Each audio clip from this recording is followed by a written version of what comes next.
家の113回目の礼拝の奨励をいたします。今日の聖書の箇所は口語訳聖書で使徒行伝22章の24節から23章の11節までです。タイトルはパウロの証としました。この箇所はパウロの言葉をたくさん記しているところですが、パウロがユダヤ人たちの嫉妬によって捕らえられたんですね。そしてその時に弁明した言葉が記されています。なぜパウロは捕らえられたかというと、イエス様と似てるんですね。何も悪いことはしていないんです。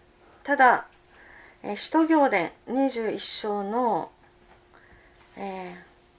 27節28節のあたり見れる方は見てください。使徒行伝21章の27、28、ここにその理由が記されています。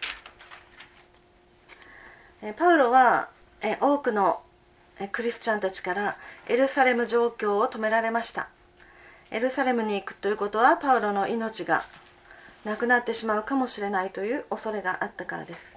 しかしパウロはそれを振り切って、神の御心ならば自分の命をも捧げようと言ってエルサレムに上京しました。そして、7日間の清めの期間というのを4人の者を連れてエルサレムの宮で行ったというふうに使徒行伝21章の26節に書いてあります。清めの期間というのが昔あったんですね。神を沿って神に誓願を立てて清めの期間を行う。そしてその清めを1週間した後に力をいただいて出ていくというようなことが昔ユダヤ人の中でありました。そしてそれが終わって宮から出てきた時にユダヤ人たちがパウロを捕らえたというふうに書いています。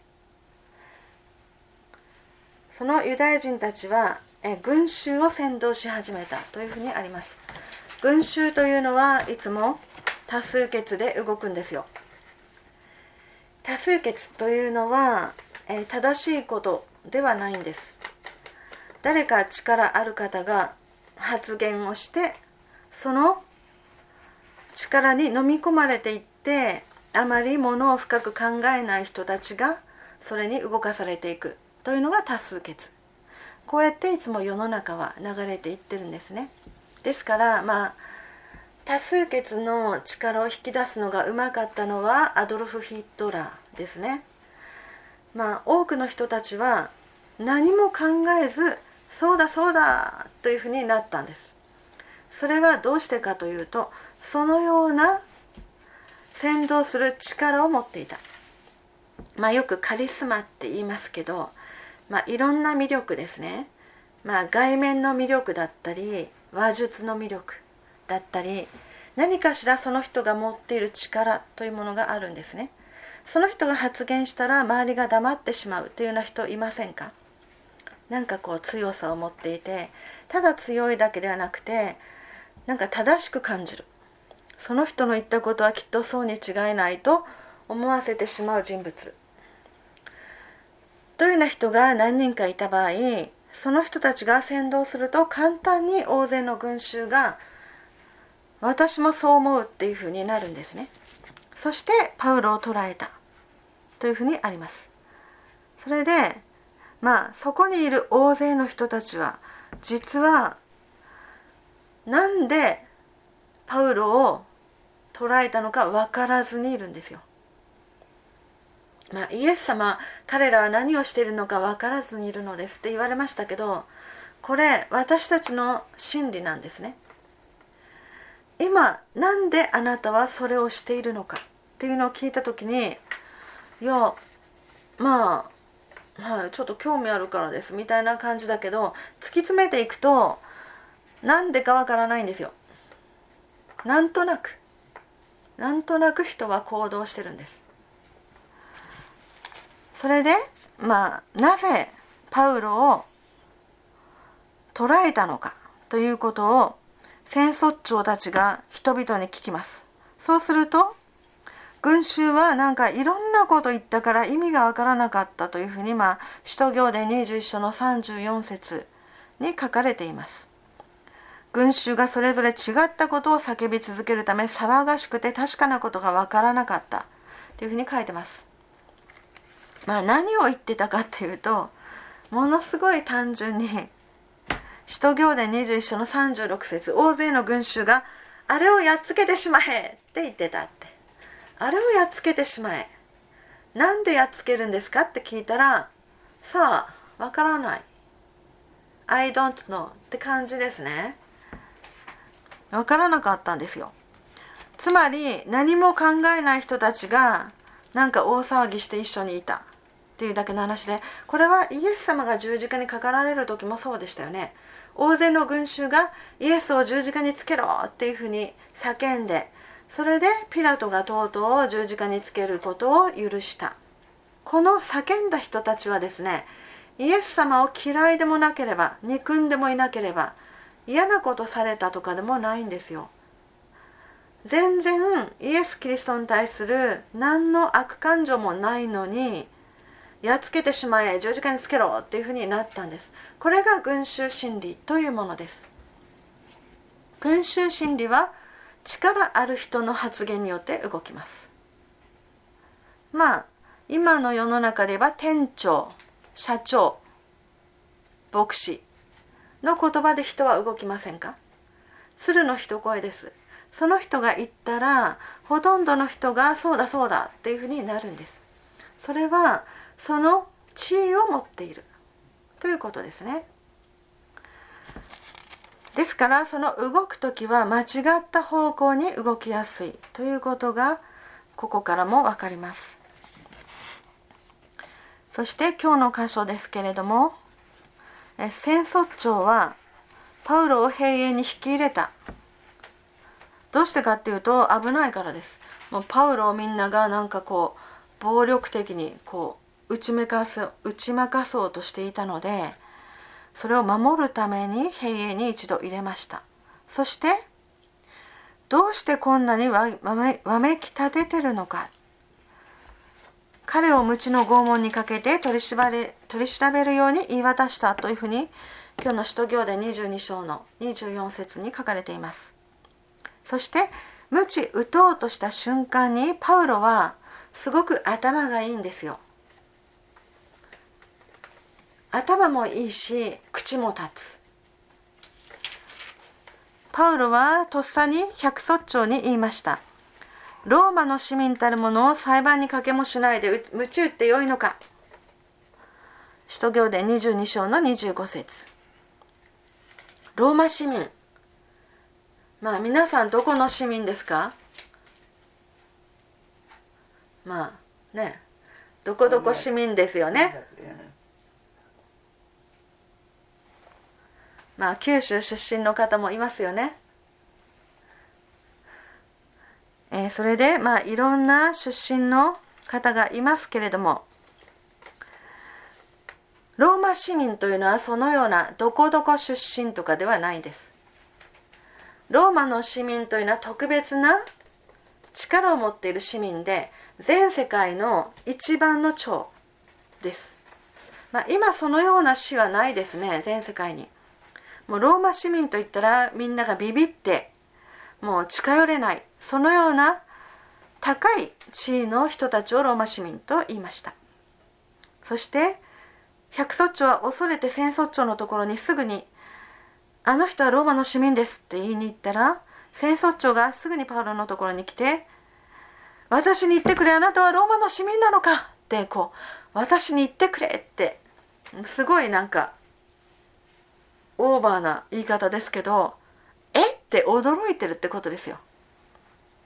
そしたらパウロは一言、そうですって言ったんですね。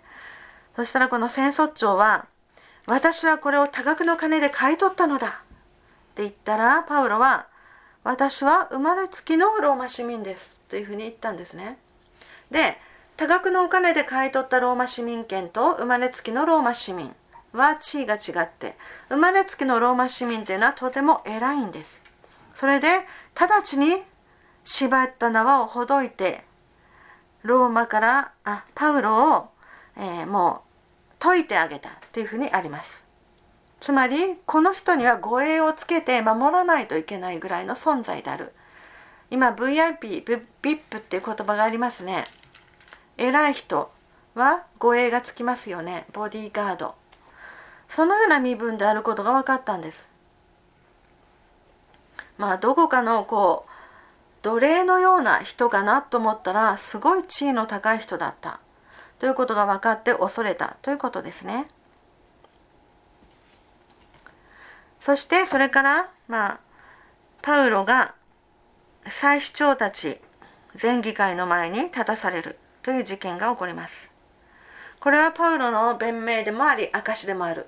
今日のタイトルにしましたけど、パウロの証ですね。そうするとパウロがちょっと口火を切ったら、大祭司アナニアがそばにいる自分の部下にパウロの口を打てというふうに命じるんですね。大祭司というのは昔威張ってたんですよ。もう自分が神に等しいぐらいの人間だと思ってたんですね。そうするとパウロはすぐにそれに気づいて、大祭司アナニアに向かって白く塗られた壁よと言うんですね。こんな激しいことを日本人言わないですよね。白く塗られた壁ってどういう意味か分かりますか？白く塗るというのは、イエス様が言った白く塗られた墓っていうふうに前言われましたけれども、表面を白く塗っているけど中はどす黒いということを示しています。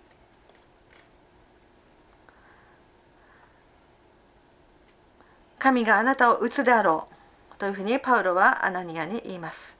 あなたは律法を重んじる者、律法によって人を裁くべき人であるにもかかわらず、律法に背くのかって言ったんです。つまり律法を重んじている人が律法を軽んじて、律法とは全然関係ないことをしようとしている。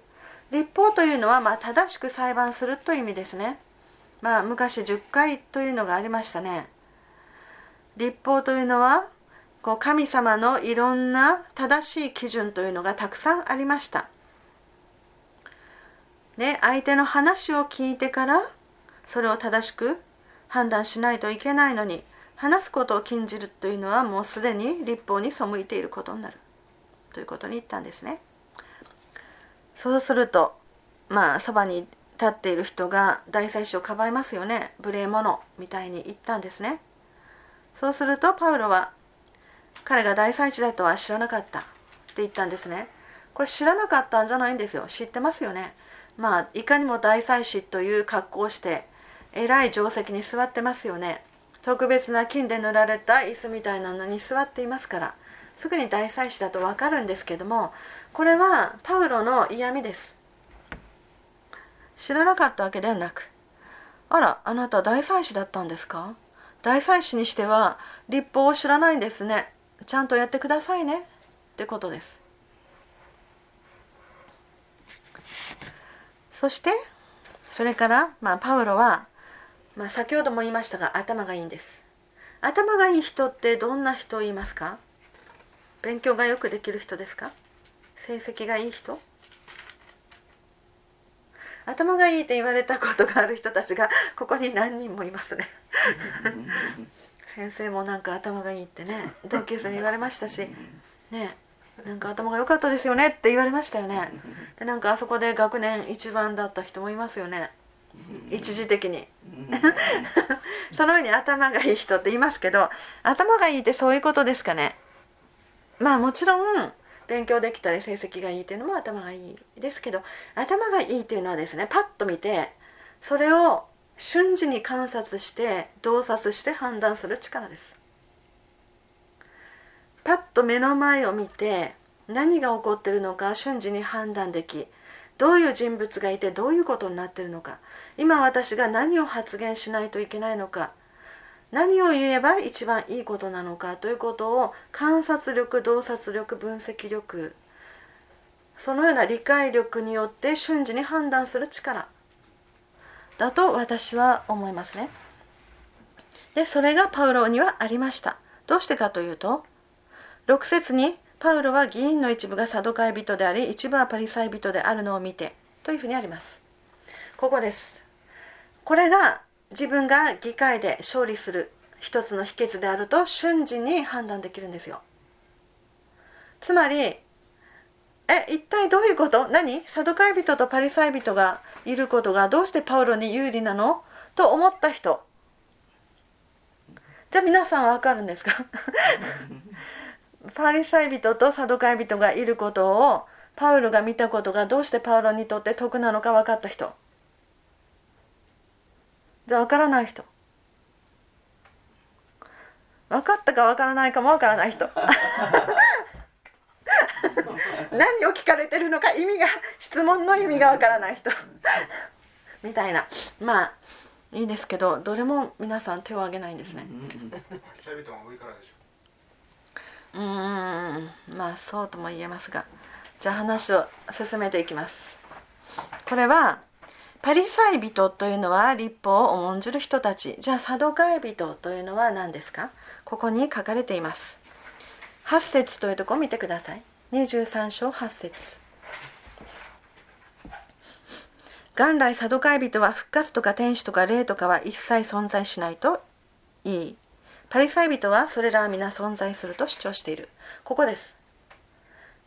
ピンときましたか？サドカイ人というのは復活とか天使とか霊を信じない。パリサイ人は復活も天使も霊も信じる。この2つが同席している。ここを議論させるためには、自分はパリサイ人の出身であると言えばいいということです。そのようにパウロは言いました。兄弟たちを、私はパリサイ人であり、パリサイ人の子である。私は死人の復活の望みを抱いていることで裁判を受けているのである。つまり自分がパリサイ人であるということを言った瞬間、同胞は味方しますよね。まあ例えばアメリカとかにいる私たちが住んでいるとして、日本人だっていうだけで連帯感出ますよ。外国に行った時、私ドイツにちょっと旅行した時に日本人教会にお邪魔したんですけれども、やっぱり日本人であるというだけでもうただそれだけでお互いが連帯感を持てるんですよ。そのようにまあどこかに行った時、例えば東京に行った時、どこどこ出身であるというその出身が同じっていうだけでもうすごい仲良しになれますよ。つまりよそに出た時に自分たちの同胞っていうのはすごい大事になるんですよ。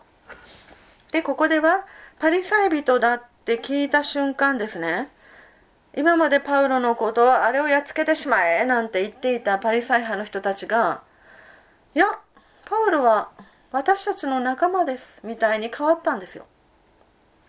それはどこに書いてあるかというと9節。そこで大騒ぎとなったパリサイ派のある律法学者たちが立って強く主張していった。強く言ったんですよ。パウロを強く弁護したんです。我々はこの人には何も悪いことがないと思う。あれをやっつけてしまえって言っていた人たちですよ。先ほども話しましたけど、この人たちなんでここにいるのかわからないんですよ。普段深くものを考えて行動しますか？それともなんとなく行動します？その時その時でまあちょっとね、大事なことは深く考えたり、いやそうでもないことはあっち行こうって言ったらはいはいはいって一緒に行ったりしますよね。で、なんであっち行くのか分からず着いてからあ、そういうことだったのねみたいなことありますよね。こういう人たちです。やっつけてしまえと力んでた人たちが、この人には何も悪いことないよって言い出したんです。このように人っていうのはね、くるくるくるくる変わるんです。風見鶏とか言いますよね。風向きによってあっち向いたりこっち向いたりするんです。あるいは霊か天使かが彼に告げたのかもしれないねって急になんか語調も柔らかくなって強く弁護したんです。でもサドカイ人はもっともっと強く言い始めましたよね。パリサイ人って聞いたもんだからますます敵対心むき出しにしたんですね。そして10節にありますけど、争論が激しくなったから戦争長はパウロが彼らに引き裂かれるのを気遣って、この気遣ってっていうところ見てください。気遣って、思いやりです。戦争長がパウロに思いやりを持ったのはどうしてですか？皆さん、私のお話をよく聞いていた人は分かりますね。はい、なんで戦争長はパウロに思いやりを持ってくれたんですか？それはパウロが何だったからですか？ローマ市民権を持っていたからです。話よく聞いてくれてましたね。ローマの市民権を持っている人を傷つけたら戦争長の責任なんですよ。だから戦争長はパウロが引き裂かれるのを気遣って兵卒どもに降りていってパウロを彼らの中から力ずくで引き出し兵営に連れてくるようにって命じた。パウロを守れってことです。つまりパウロはここでですね、2つの頭のいいことしてますよね。一つは自分がローマの市民権を持っているということで戦争長を味方につけましたね。そしてそれから自分が議会に立たされた時に自分がパリサイ人の出身であるということでパリサイ人の人たちを自分の味方につけましたね。このようなことができるのがパウロであったということです。そしてその騒ぎは一見落着したんですよ。下手したらパウロはこのままもうイエス様のように殺された可能性ありますね。そしてホッとするのもつかの間、その夜その兵営に閉じ込められているパウロに対してイエス様が語られました。しっかりせよ、あなたはエルサレムで私のことを証ししたようにローマでも証しをしなくてはならないと言われました。しっかりせよって励まされたんですね。これはイエス様のねぎらいの言葉ですよね。パウロはここに来るまでものすごい苦労の連続なんです。石打ちの刑になったこともあれば、いろいろ人々から罵られたこともあれば、もういろんな苦しみに遭ってるけれども、多くのクリスチャンがエルサレムに上京していくのは危ないよと止められる中、勇んでエルサレムに登っていき、そしてこのようなことがすぐに起こったんですね。で、しっかりしなさい、私があなたについているということをイエス様が言われたんですね。そしてパウロはある意味、イエス様が天に帰られた後、イエス様のように働かれる、一番目の人だったとも言えると思います。もちろんペテロ、ヨハネもそのような中にありましたけれども、パウロは異邦人の中に使わされたイエス様のような役割をする人であったということですね。そして、今回証ししたようにこれからローマでも証しするようにというふうに言われるんです。ローマで証しをするということは全世界にその証しが広がるということです。昔の世界の中心はローマだったんですね。今日のパウロの証しから学ぶことはいろいろあると思いますけれども、皆さんがいろんなことを聞いてて感じられたと思いますけれども、私は2つのことを学べたような気がします。一つは恐れない、自分がこれから被害に遭うと分かっている場所に出かけることは嫌ですよね。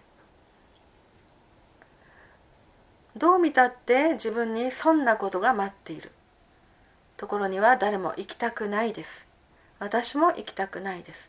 しかしイエス様がそこに行きなさいと言われる時には恐れないで行くことが必要である。その時には必ず神の守りがあるということですね。ですから一つは恐れない。ここにね、何度も手術をされた方がねおられますよね。恐れという気持ちがその時湧いたと思います。2回もね大きな手術をされましたよね。で恐れの気持ちが湧いて、そんな手術は受けたくないですみたいな気持ちになりますけれども、その恐れを振り切って神様を信じて祈ってやった結果、今ここにあるんですね。元気になられているという奇跡が起こっています。ですから自分が行かなければいけない状況になった時にはまず恐れない。2つ目は、そこで賢く立ち振る舞う。頭を使うことが大事だなと思いました。よく信仰は頭ではないんだって言うじゃないですか。でも最近私気づいたんですよ。頭っていうのはですね、心なんですよ。胸に手当てても胸に心ないですよ。物考えるときはですね、頭なんですよ。で、何かを感じるときも頭なんですよ。考えないで瞬間何かがピピピピッと来るときも頭なんです。ですからこの頭を使うっていうことは悪いことではないんですよ。頭を使うな、信仰はただ信じればいいんだって言いますね。そうじゃないです。信じるということは頭に感じて、それでそれを信じるということです。何も訳もわからないのに信じるのは、あれをやっつけてしまえ、いやこの人は何も悪くないと思うで、くるくるくるくる変わることを言います。それは頭使ってませんね。自分の頭で信じた時には、一度信じた思いというのはくるくるくるくる変わりません。ですからここで戦争長に自分がローマ市民であるということを告げて、そしてパリサイ人に自分もパリサイ人であるというふうに同胞の仲間の助けも得ましたね。このように私たちは信仰によって神様から知恵を与えられて賢く立ち振る舞うということが大切です。恐れなくても何も考えない時にはやはり恐れっていうのは湧いてくるんですよ。